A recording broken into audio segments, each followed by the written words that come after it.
Entonces, para aperturar este evento, vamos a dejar a Elena Marquina, que ella es la responsable del evento y también como impulsora y también directivo del Nuevo Perú. Adelante, Elena. Buenas noches, compañeros, compañeras. Discúlpeme, señor Jorge, discúlpeme. Por favor, indique que apaguen sus micros porque se distorsiona. Ya. Por favor, apaguen su micrófono para que no se filtre y pueda escucharse nítidamente. Sí. Primeramente, Jaime... Yo puedo cortar, pero estoy... Un abrazo a la Me distancia. ayudan porque... Hola. Hola, sí. Ya. Jaime, primeramente un abrazo a la distancia. Muchas gracias por considerarnos en tu agenda. Yo sé que has dejado muchas cosas para poder estar con nosotros esta noche. Y desde ya, muchas gracias. Y nos parecía oportuna tu participación en la medida en que este tema, en estos momentos, es un tema muy crucial. Te damos la bienvenida desde el Comité Provincial de Nuevo Hilo, de Nuevo Perú, de Hilo. Les manifiesto que Jaime Antezana Rivera es sociólogo de profesión. Él es especialista en terrorismo y narcotráfico, con muchos años de experiencia en estos temas. Creo que está por demás manifestar todo su trabajo, porque es harto conocido a nivel nacional e internacional. El tema que hoy día nos va a tratar Jaime es elecciones y el narcoestado, retos y políticos, ¿no? En un primer momento Jaime hará la exposición, habrá luego un segundo momento en que se harán las preguntas. Estaba manifestando que las preguntas deben de ser muy concisas, por favor, para poder tratar de aprovechar toda la información que Jaime nos va a poder transmitir, ¿no? Muchas gracias una vez más, Jaime, y muchas gracias a todos los que están participando. Bienvenidos. Muy bien, Buenas noches. bienvenido, Jaime, y volver a reiterar regla básica, por favor, en la exposición cerrar todos sus micros. Yo también lo puedo hacer, pero ayúdenme en esta tarea. Tengo acá, por ejemplo, a Connie, Nancy, por favor, cerrar su micro. En segundo lugar, nuestro invitado se va a tomar su tiempo debido y luego tendremos la oportunidad de hacer preguntas, pero estas preguntas van a ser solamente no más allá de 1 minuto. En segundo lugar, algunos, si quisieran, también podrían dejar sus preguntas en el chat para que todo sea respondido de manera global. Gracias nuevamente, Jaime, porque sé que tu tiempo es muy apretado, y bienvenido a la provincia de Hilo. Gracias. Buenas noches. Quiero agradecer a través de Elena Marquina, a quien conocí en Huaycán a fines de los 80, cuando se daba una dura lucha contra Sendero Luminoso, justamente. Y yo trabajaba la problemática de los desplazados por la violencia política, que hoy se ha llamado terrorismo. De ahí que a uno le llamen experto en terrorismo. Quiero agradecer entonces la invitación y saludarlos a todos ustedes, y también agradecer la invitación para exponer sobre este tema, ¿no?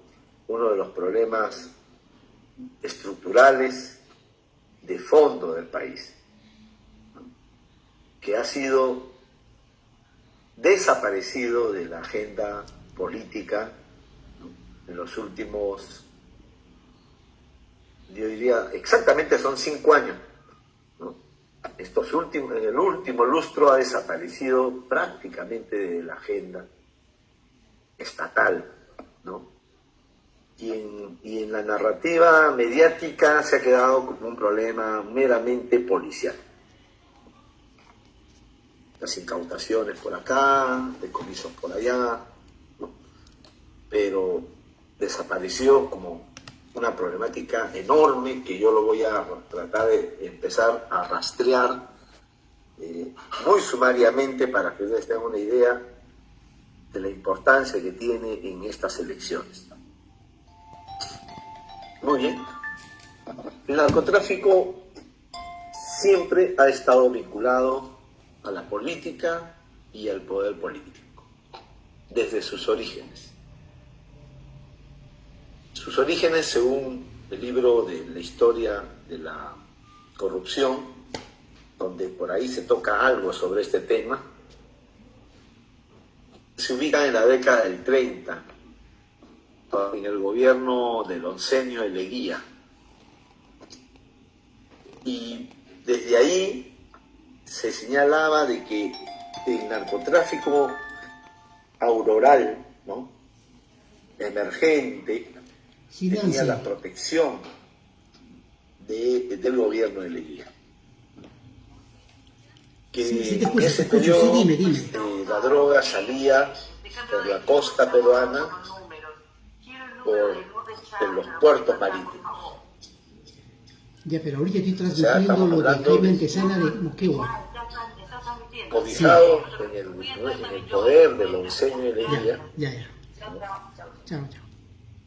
El narcotráfico va a tener como ruta de salida los puertos marítimos del Callao, de Salaberry, ¿no?, de Chimbote.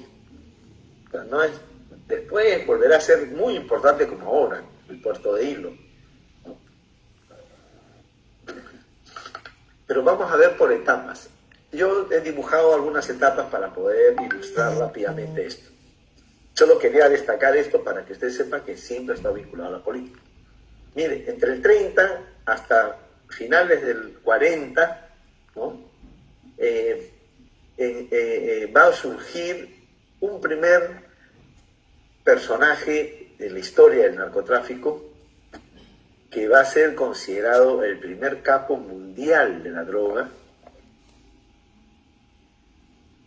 Se llama Eduardo Valareso, un ex marino, ¿no?, chiclayano, que movía 50 kilos mensuales de cocaína desde Huánuco, el Alto Guayaga, hasta la Gran Manzana, Nueva York, que era el corazón del emergente mercado de la cocaína que nace allá en la década del 20.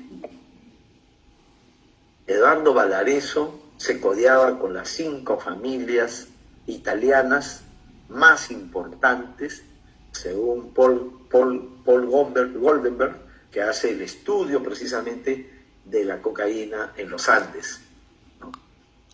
Y desde su origen, entonces la cocaína era una mercancía transnacional.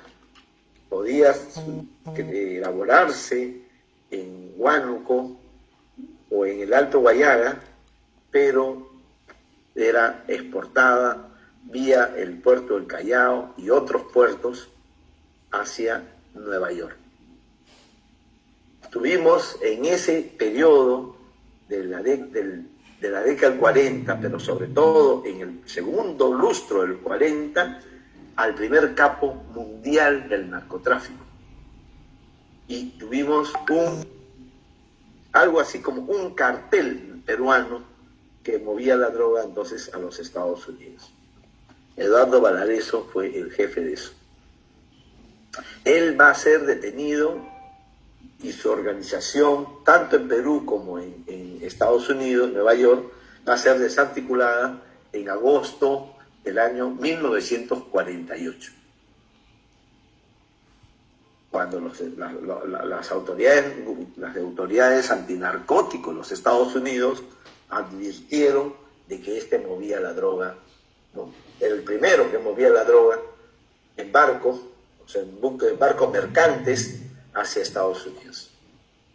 No existían no existía Pablo Escobar, no existía el Chapo Guzmán, no existía ninguno de estos carteles que hoy son o que se hicieron famosos en los 80 y 90 y ahora incluso, ¿no?, en el caso de los mexicanos, en esta etapa del siglo XXI. Eduardo Valareso no lo hacía obviamente solo, tenía vinculaciones políticas con, según las autoridades y los documentos de los Estados Unidos, desclasificados, con Haya de la Torre. Por eso yo sostengo que el APRA es el más antiguo narcopartido del Perú, ¿no? Porque muchos solamente evocan las vinculaciones del APRA en los 80 con Carlos Lambert, pero no toman en cuenta lo que ocurrió en este periodo de la década del 40, o sea, hace más de 70 años. ¿No? Bien, este fue el primer periodo. Se desarticuló entonces este emergente negocio, no cuajó un capitalismo narco todavía, ¿no? Y la desarticulación de la organización de Eduardo Valareso va a llevar a un cambio de la salida de la droga. Va a dejar de salir por el Callao, va a dejar de salir por los puertos del norte, ¿no? Incluso usando avionetas, ¿no? Para irse a México y luego a los Estados Unidos, y va a reorientarse ya en la década del 50 y 60 por la ruta sur, es decir, Moquegua, Tacna, Chile. Esa ruta de estas 2 décadas va a quedar prácticamente en el olvido, pero va a ser la ruta muy importante. Incluso la droga de Bolivia va a salir también, ¿no?, por Moquegua, o sea, por Hilo. No va a entrar al puerto, sino va a salir hacia Chile por la frontera de Tacna con Chile. Y va a usar una amplia frontera que tenemos, poco controlada, ¿no?, hacia Chile. ¿Por qué Chile? No lo sé, pero la importancia que va a tener Chile en la salida de la droga en estas 2 décadas va a ser primordial, ¿no? No sé si va a usar los puertos para salir tanto por Antofagasta, por Arica, ¿no?, y luego llegar al puerto de Hilo y al puerto del Callao, como ahora lo usa, ¿no? Ahora se usa esa ruta, es una ruta marítima muy importante, ¿no? O va a irse por la Patagonia, ¿no?, para salir a Argentina y de ahí irse a los Estados Unidos. Miren, Hilo ha estado en el entramado de una de las rutas hacia Chile y de Chile a los Estados Unidos. No es algo que yo lo he inventado, eso está precisamente en el libro que yo he citado, ¿no?, que es parte de la historia del narcotráfico en el Perú. Ya en los finales del 60, inicio de los 70, va a cambiar de eje, ¿no? Ya no va a ser Chile, sino va a ser la vía colombiana, ¿no?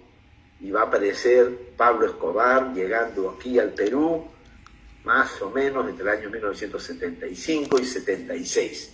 Él descubre que había un negocio aquí en el Perú muy importante y decide visitar el Perú, ¿no? Y llegó aquí al Perú para ver personalmente, para hacer los primeros contactos, ¿no? Y ahí va entonces a trasladarse entonces de la ruta chilena a la ruta vía Colombia y va a dar origen a los famosos carteles de Medellín y de Cali, ¿no? Y en este periodo, ¿no?, el narcotráfico del 60 del 70 a los 80 va a ser un periodo muy importante. Aquí van a surgir narcotraficantes muy importantes, en la historia del Perú, ¿no? Como por ejemplo Mosca Loca, ¿no? Carlos Lambert, que lo mencioné, ¿no? Incluso Reinaldo Rodríguez López, alias El Padrino, va a ser ya de este periodo de los 70 a los 80. Es un periodo que yo he llamado de ascenso del narcotráfico. Ahí sí recién se va a registrar, ¿no? La investigación va a registrar el crecimiento de la coca en el Alto Guayaga, va a registrar el crecimiento en San Martín, va a registrarse el crecimiento en Ucayali, en el BRAE, ¿no? Como si fuera el inicio del narcotráfico, cosa que no es cierto, ¿no? Esto se remonta a periodos más amplios. Y ahí vamos a ver los vínculos con la política recién, no en el periodo de la dictadura, porque estos narcos surgen cobijados en el segundo tramo del periodo de la dictadura de Morales Bermúdez. Van a surgir estos vinculados siempre al APRA, ¿no? Y Acción Popular. Y lo vamos a ver con más claridad ya en la campaña electoral de mayo de 1980. Según el informe de la Comisión de la Verdad y otros documentos que yo he revisado, Carlos Lambert va a aparecer como el principal financista de la campaña del APRA, que llevó como candidato a Armando Villanueva del Campo. Y Mosca Loca va a financiar a Acción Popular, ¿no? Va a financiar a la alianza en realidad de Acción Popular y PPC. No voy a señalar que financió a Belaúnde Terry, eso no tengo pruebas, pero sí financió la campaña de candidatos al Senado y a la Cámara de Diputados, porque antes teníamos la bicameralidad. Creo que acá todos los que estamos acá somos bastante adultos, y los que no lo son, hay que informarles, ¿no? Que el Perú tenía dos cámaras y que la transición democrática fue entre el APRA y Acción Popular. La izquierda se dividió, no cuajó ahí, y por lo tanto la izquierda fue dispersa al Congreso. Además, la izquierda en esos tiempos todavía creía en una revolucionaria, es decir, de tomar el poder no por la vía de las elecciones, sino por otras vías, ¿no? Estábamos atrapados todavía, yo digo estábamos porque yo era chibolo, pero era de izquierda ya, ¿no? Desde el 78, 79 yo ya era de izquierda, ¿no? Y me angustió mucho que no haya una izquierda unida, ¿no? Como después va a surgir para las elecciones de 1980. Entonces el narcotráfico financia a los dos grandes partidos más tradicionales, ¿no? que hasta hoy existen. Carlos Lambert y Mosca Loca eran narcos como muy importantes. Carlos Lambert se le conoce porque el año 1979 se incautó el mayor cargamento de la historia hasta ese momento de la droga, 450 o 480 kilos de droga que fueron incautados pasando Corcona, ¿no? Antes de llegar a Chosica. Ahí fueron incautados. Y la pista era de que este cargamento era de Carlos Lambert, ¿no? La pista que la policía misma difundió era de Carlos Lambert, ¿no? Sin embargo, él no fue detenido sino después, porque va a financiar la campaña de Acción Popular y del APRA, ¿no? Y el APRA no ganó las elecciones. Por lo tanto, Carlos Lambert fue preso, ¿no? Le dieron 14 años, pero se fue en pocos años y desapareció de la faz del Perú, ¿no? Mosca Loca, que financia con su flota de avionetas que tenía en Bellavista y en Tarapoto, ¿no? Y también acá en Lima, va a financiar con una de sus avionetas emblemáticas la campaña de varios candidatos al Senado y a la Cámara de Diputados. Estamos hablando de una avioneta que se llama La Blanquita. Si el hombre se dedicaba a La Blanquita, era curioso que él le ponga precisamente a su avioneta preferida ese nombre de la Blanquita. Todo el mundo sabía que Moscaloque era un narcotraficante. Posiblemente si él no hubiera sido detenido y no hubiera muerto en la reyerta del Sexto, él habría sido uno de los más poderosos narcotraficantes en la década de los 80, incluso hasta la actualidad, ¿no? Entonces, el narcotráfico en la política no tiene estos antecedentes. Nunca el narcotráfico ha estado con los poderes bajos, siempre en el vértice del poder, con los partidos que podían ser gobierno. ¿Qué iba a financiar a la izquierda si la izquierda era sumamente ideologizada y encima debatía si el Parlamento servía o no servía, ¿no? Entonces, evidentemente, a la izquierda no habría financiar, ¿no? Aunque hay un personaje de un partido que se llama Alianza para el Progreso, que va a aparecer en los años siguientes a los 80, que fue candidato por Izquierda Unida, ¿no? O sea, el narcotráfico ya empieza, no le interesa la ideología, le interesa el poder, ¿no? Muy bien, entonces esto es el periodo de los 80 y aquí arranca el boom de la coca, el boom de la pasta básica. Aquí todo ese periodo va a estar caracterizado por dos carteles colombianos, el cartel de Medellín de Pablo Escobar, el cartel de Cali de los hermanos Rodríguez Orejuela. Ellos son los que van a mover la pasta a través de pistas clandestinas y avionetas de matrícula colombiana, ¿no? ¿Cuándo aparecen las pistas de aterrizaje? El año 81. ¿Por qué aparecen las pistas si podían irse por río, podían irse por el puerto, podían irse por las fronteras, por las carreteras, ¿no? Que no estaban en buen estado? Pero no importa, al narcotráfico no le importa que esté en buen estado o no una ruta. Sencillamente ellos saben que el consumidor final va a pagar los costos que cueste la seguridad, la corrupción a autoridades, ¿no? Y también su traslado. Entonces, ¿por qué van a tomar el camino de la vía aérea? Porque no había control aéreo. Y va a predominar entonces el puente aéreo Perú-Colombia.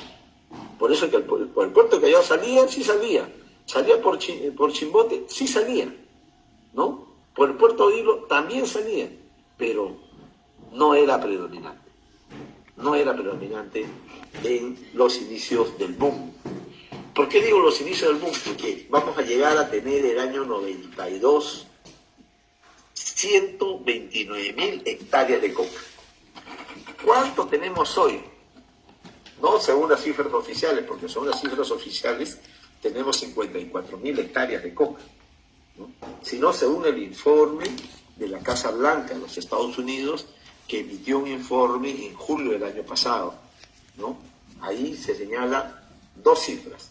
En cuanto a la superficie de la coca, se habla de 72.000 hectáreas de coca, ¿no? Y de 705 toneladas de producción de cocaína.